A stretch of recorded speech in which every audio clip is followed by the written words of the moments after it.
মধ্যপ্রাচ্যের যুদ্ধ পরিস্থিতিতে এলো এক বড় পরিবর্তন। দীর্ঘ কয়েক মাস ধরে ইরানের ভেতরে চালানো সামরিক অভিযান অবশেষে আনুষ্ঠানিকভাবে বন্ধের ঘোষণা দিল যুক্তরাষ্ট্র। দেশটির পররাষ্ট্রমন্ত্রীর দাবি, যুদ্ধ শেষ, ইরানে আর হামলা চালাবে না মার্কিন বাহিনী। তবে সত্যিই কি এবার সংঘাত শেষ? বিস্তারিত জানাচ্ছেন ত্রিবেণী তনু।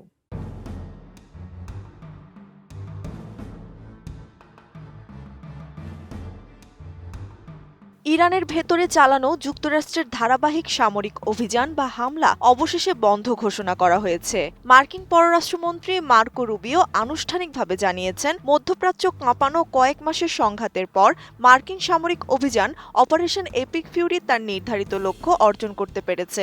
আন্তর্জাতিক সংবাদ মাধ্যম টাইমস অফ ইন্ডিয়া সূত্রে জানা যায়, ৩ জুন মার্কিন আইন প্রণেতাদের সামনে দেওয়া এক বিবৃতিতে মার্কিন পররাষ্ট্রমন্ত্রী মার্কো রুবিও বলেন, ওয়াশিংটন এখন আর ইরানের সামরিক ক্ষমতা ধ্বংস করার উদ্দেশ্যে দেশটির ভেতরে কোনো অনবরত আক্রমণ চালাচ্ছে না।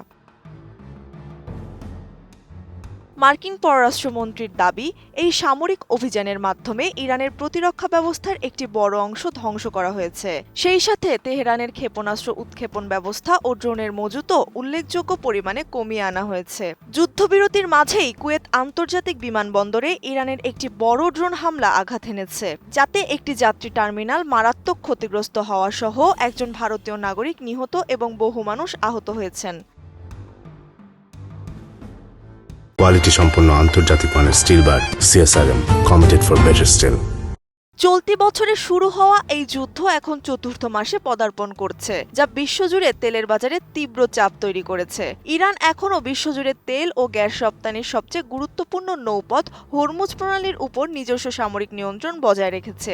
এর বিপরীতে মার্কিন যুক্তরাষ্ট্র ইরানের প্রধান সমুদ্র বন্দরগুলোর উপর কঠোর নিষেধাজ্ঞা জারি করে রেখেছে। মার্কিন প্রতিনিধি পরিষদের স্পিকার মাইক জনসন জানিয়েছেন, প্রেসিডেন্ট ডোনাল্ড ট্রাম্প ওই নৌপথ বাণিজ্যিক জাহাজ চলাচল স্বাভাবিক করতে আন্তর্জাতিক মিত্রদের সঙ্গে নিবিড়ভাবে কাজ করছেন।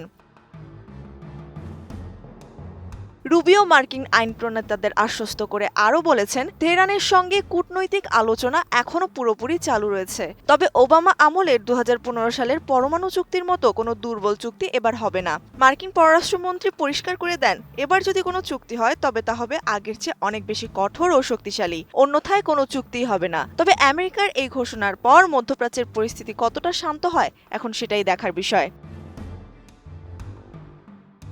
ত্রিবেণী তনু, ATN নিউজ।